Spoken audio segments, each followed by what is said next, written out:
Hello there, right here we have a brand new snapshot for 1.16.2. This is 20W29A. In this snapshot, they come out with a couple new features as well as fix quite a few bugs. And if you haven't already, make sure to go ahead and subscribe, as less than 30% of everybody who watches my videos has clicked that button. And right after the snapshot review, guys, we are going to be opening up a testing world with the viewers. You guys can hop on as we try out these new changes and design new farms and machines that use these mechanics. And you can find all the information about it at my Twitch link down below. Now let's get into all the new features and changes. They fixed the bug that one of you guys showed me during our snapshot testing, which is player being in spectator mode is actually able to stop minecarts if they stand in front of them. In the past versions, Vindicators as well as pillagers who don't have a weapon make this kind of arm salute, which could be considered offensive. Now in some cultures this arm salute is still widely used, and it's used as a greeting more than anything else. So now the Vindicators will have two hands raised if they have no weapon. If they have a weapon, they just have the one hand that's holding the weapon raised. Same thing goes for pillagers. There was a bug to do with mining, and if the player would have latency,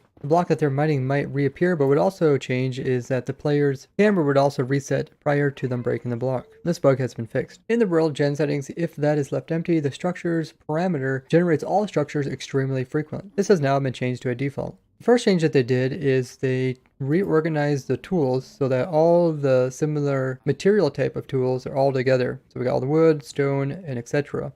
It makes it a lot easier to find what you're looking for, as the wood and the netherite look kind of similar, and I often will pull out the wooden hoe instead of like the netherite hoe. I really love it when they reorganize the creative menu to be more intuitive, especially if they would come in here and change out the redstone. The redstone components are actually at the beginning rather than way down here. They should put all the duplicate stuff way down here at the bottom, and should put all the unique stuff at the top. And there's actually a lot of instances like this where like gunpowder is over here in this menu, even though gunpowder could also be used for brewing. And this is miscellaneous, where this is actually a named tab. Same thing for the brewing tab. We got some materials here, we got one material way over here, and we got some materials at the very bottom. It's quite confusing to come across and try to memorize where stuff is at. They added some more parameters for set roll spawn. Not only can you set the coordinates, but now you can also set which direction you want players to face. And you can also do this for spawn points of players. So we'll do this. Now if we die, you can see we're rotated at a 45-degree angle. This way when people come into like your world, they're looking at something that you built rather than always be pointing the same direction. They also tweaked the world gen so that the noise setting allows it to contain noise configurations, which gives the more natural looks of stuff. They also made a change to soul sand as well as path blocks, whose heads are inside them will now suffocate once again. This is probably the 5th time that they have changed this mechanic, so maybe this will be the way that it stays forever. All the bugs surrounding like soul sand and path blocks have to do with them trying to give them unique properties while still keeping the majority of the properties the same as other blocks. And before this change that they made to soul sand, it used to have multiple layers inside of it, so you could actually stand halfway inside of it and not fall completely through. It is important that some blocks like soul sand have unique properties. Allows us to do a lot more interesting things than if everything in the game was pretty much the same. And I really look forward to them to adding unique properties with every new block that comes into the game. There was a bug that cats were drowning in boats. Not when you're normally rowing them, but when you do the sprint key, and while going in the seemingly faster mode, the cats were actually drowning, and they fixed that bug.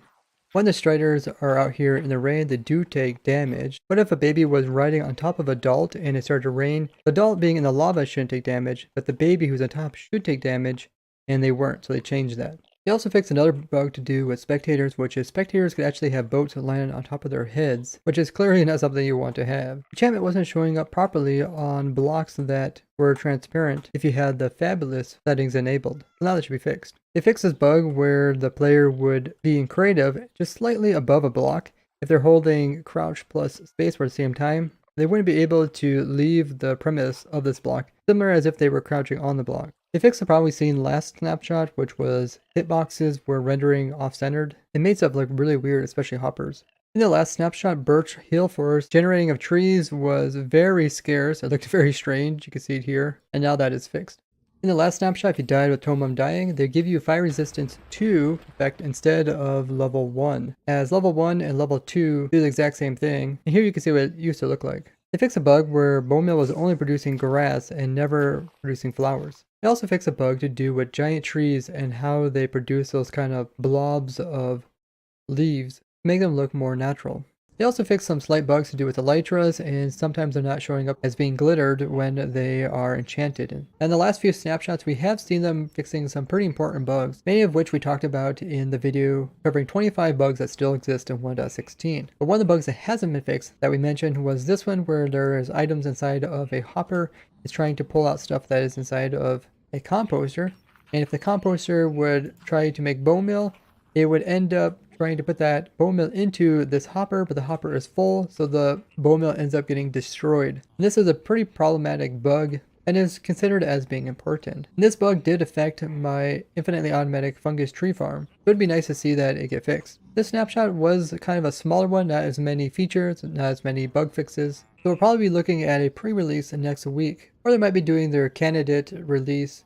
And of course, the biggest change for 1.16.2 when it comes out is going to be the piglin brutes, and probably the second biggest change is going to be the piglin bartering, as it did get a pretty big nerf. If you guys still run into bugs, make sure you report them on the bug tracker, as well as tell me about them down in the comments, and hopefully they'll get fixed before the full release. Remember, after this video ends, to hop on over to my Twitch, where we will be playing on the new Snapshot world, and all you guys are invited to hop onto the world with us as we build new farms using these changes. And as always, don't forget to share this video with your favorite Minecrafter so you can learn about all the changes coming out with the new versions, as well as leave a like on the video. I'd like to thank you guys for watching, and I'll see you guys in the next one. Bye bye!